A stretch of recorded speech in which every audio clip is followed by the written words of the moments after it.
name is Susan Johnson, and today I'm going to read my memoir, The Traveling Lobster. One summer break, my daughter asked me if I would allow her to go to Cape Cod for a week with her friend and her parents. It was not unusual for her to spend weekends at their house and to attend various events sponsored by the parents. They were a well-to-do family, and they took a liking to my daughter and always spoke highly of her.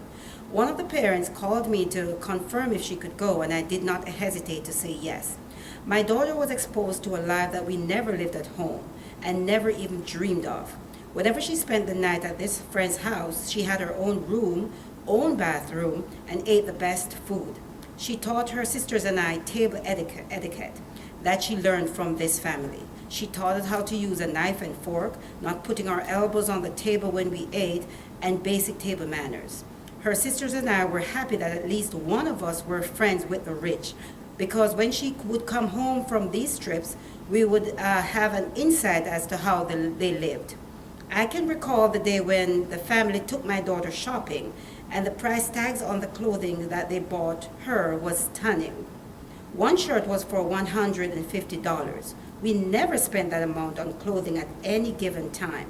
Our clothing budget was in the range of $50 to $60, and we would shop for all of us at the Goodwill store in the clearance section and leave with bags of clothes for less than this amount. She left for vacation on Friday afternoon, and the following Saturday she called me. She was whispering, and I found that to be odd.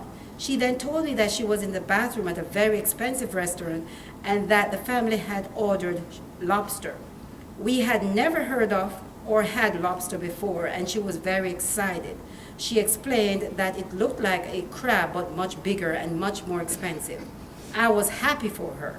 I expressed to her that she was very fortunate because her sisters and I can only dream of eating such delicacy.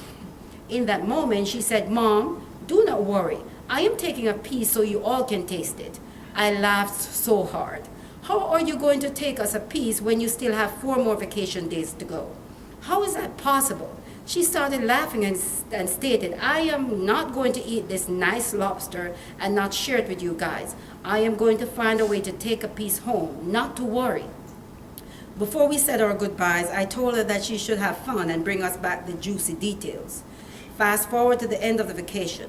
My daughter came home, unpacked her bags, and at the very bottom of the bag, wrapped in several plastics and foil papers, was a lobster leg. I was in disbelief. How did she manage to pull that off? Was it rotten? There were so many questions. We all sat around the kitchen table, but before I unwrapped this gift, we were anxious to know how she hid the lobster for 4 days. She went on to explain that on Saturday, she took the lobster to the hotel and asked the receptionist if she could store it in the lobby refrigerator. She gave her permission and asked that she put her name on it, which she did. They spent 2 nights at that hotel, and after leaving, they drove almost a day to another location. She told me that she was not worried because the lobster was frozen and would be just fine. After they checked into the last hotel, she was asked again, the person at the front desk, if she could place a wrapped lobster in the freezer, and they obliged. She further explained that she unwrapped the lobster just once to check if it was still edible, and it was. They went back to her friend's house for a night, and she then hid it in the freezer. In the morning, she took it out and placed it in the bottom of her bag, knowing that it was frozen and would reach us before it defrosted. Sure enough, when I unwrapped the lobster, it was still partially frozen.